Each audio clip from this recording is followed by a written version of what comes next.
Assalamualaikum warahmatullahi wabarakatuh. Perkenalkan, nama saya Talita Cendekia Dinda sebagai Ketua Kelompok 2. Kelompok kami terdiri dari 6 anggota, salah satunya saya.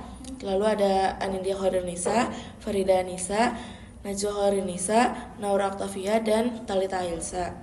Di sini kami akan membawakan materi tentang indahnya kehidupan bermakna.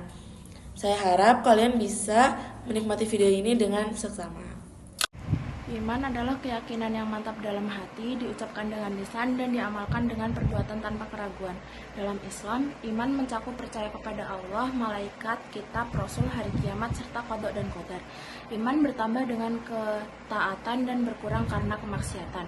Islam adalah penyerah diri, ketundukan, dan kepatuhan kepada Allah dalam tauhid. Islam merupakan agama Allah yang diwahyukan kepada Rasul untuk diajarkan kepada manusia secara turun-temurun. Iman diibaratkan pondasi rumah, Islam bangunannya, dan ihsan hiasannya. Malaikat Jibril diutus Allah Subhanahu wa taala untuk menyampaikan wahyu dan membimbing Nabi Muhammad Shallallahu alaihi wasallam. Suatu ketika, ia datang dalam wujud manusia berpenampilan rapi, duduk di hadapan Nabi lalu bertanya tentang inti ajaran agama. Rasulullah menjelaskan, Islam adalah syahadat, sholat, zakat, puasa Ramadan, dan haji bagi yang mampu. Iman adalah percaya kepada Allah, malaikat, kitab, rasul, hari akhir, dan takdir baik maupun buruk.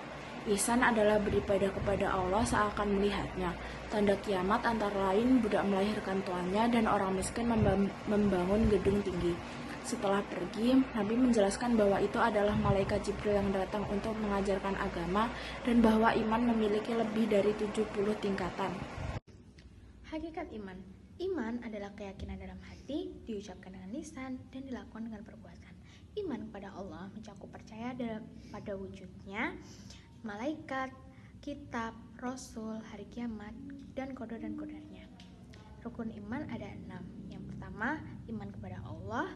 Yang kedua, iman kepada malaikat-malaikatnya. Ketiga, iman kepada kitab-kitabnya. Keempat, iman kepada rasul-rasulnya. Kelima, iman kepada qada dan qadar. Dan keenam, iman kepada hari akhir.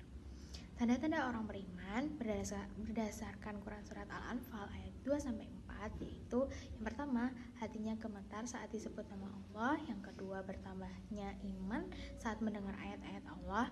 Yang ketiga, bertawakal hanya kepada Allah. Yang keempat, mendirikan sholat. Dan yang kelima, menafkahkan sebagian rezeki. Ayat Al-Quran dan hadis dari hakikat iman, Quran Surat Al-Anfal ayat 2-4. Bismillahirrahmanirrahim. Innamal mu'minuna allazina idza dzukirallahu wajilat qulubuhum wa idza tuliyat alaihim ayatuhu zadatuhum imanan wa ala rabbihim yatawakkalun. Allazina yuqimunas salata wa mimma razaqnahum yunfiqun. Ulaika humul mu'minuna haqqan. Lahum darajatun inda rabbihim wa maghfiratun wa rizqun karim. Artinya, sesungguhnya orang-orang yang beriman itu adalah mereka yang jika disebut nama Allah gemetarlah hati mereka, dan apabila dibacakan kepada mereka ayat-ayatnya bertambahlah iman mereka karenanya, dan kepada Tuhanlah mereka bertawakal, yaitu orang-orang yang mendirikan sholat dan menafkahkan sebagian dari rezeki yang kami berikan kepada mereka. Itulah orang-orang yang beriman dan sebenar-benarnya. Selanjutnya ada hadis Nabi tentang manisnya iman, yaitu 3 perkara yang apabila terdapat dalam diri seseorang, maka ia akan merasakan manisnya iman, menjadikan Allah dan Rasulnya lebih dicintai melebihi dari selain keduanya, mencintai seseorang yang tidak dicintainya melainkan karena Allah, dan membenci dirinya kembali kepada kekufuran sebagaimana bencinya ia kembali dilemparkan ke dalam api neraka. Yang selanjutnya ada hakikat Islam. Secara etimologi, kata Islam berasal dari bahasa Arab aslama yuslimu Islam, yang berarti tunduk, patuh, berserah diri, damai, selamat, dan suci. Sedangkan secara terminologi, Islam adalah agama yang diturunkan oleh Allah Subhanahu wa taala kepada Nabi Muhammad Shallallahu alaihi wasallam melalui malaikat Jibril. Tujuan Islam adalah membawa keselamatan di dunia dan akhirat dengan cara menjalankan perintah Allah dan menjauhi larangannya. Islam adalah ajaran yang sempurna, menyempurnakan syariat sebelumnya dan berlaku untuk seluruh umat manusia di seluruh dunia. Dalilnya ada di dalam Quran Surah Al-Imran ayat 19, yang artinya, sesungguhnya agama yang diridhoi di sisi Allah hanyalah Islam. Islam memiliki 5 rukun utama yang menjadi pilar keislaman. Yang pertama, mengucapkan 2 kalimat syahadat. Yang kedua, mendirikan sholat. Yang ketiga, menunaikan zakat. Yang keempat, berpuasa di bulan Ramadan. Dan yang kelima, menunaikan ibadah haji bagi yang mampu.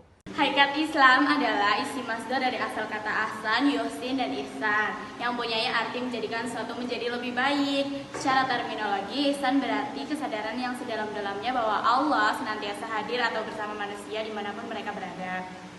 Orang yang berbuat ihsan disebut muhsin. Ini mengandung arti adalah 2 pranata yang berada pada suatu sistem yang lebih besar yang disebut dengan akhlakul karimah.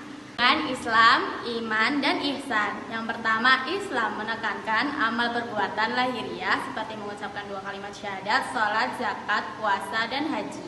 Yang kedua, iman berhubungan dengan keyakinan batin, yaitu percaya kepada Allah, malaikat, kitab, rasul, hari akhir, dan takdir baik maupun buruk. Yang ketiga, ihsan adalah puncak penghayatan agama, yakni beribadah kepada Allah seakan-akan melihatnya, dan jika tidak melihatnya, meyakini bahwa Allah selalu melihat kita.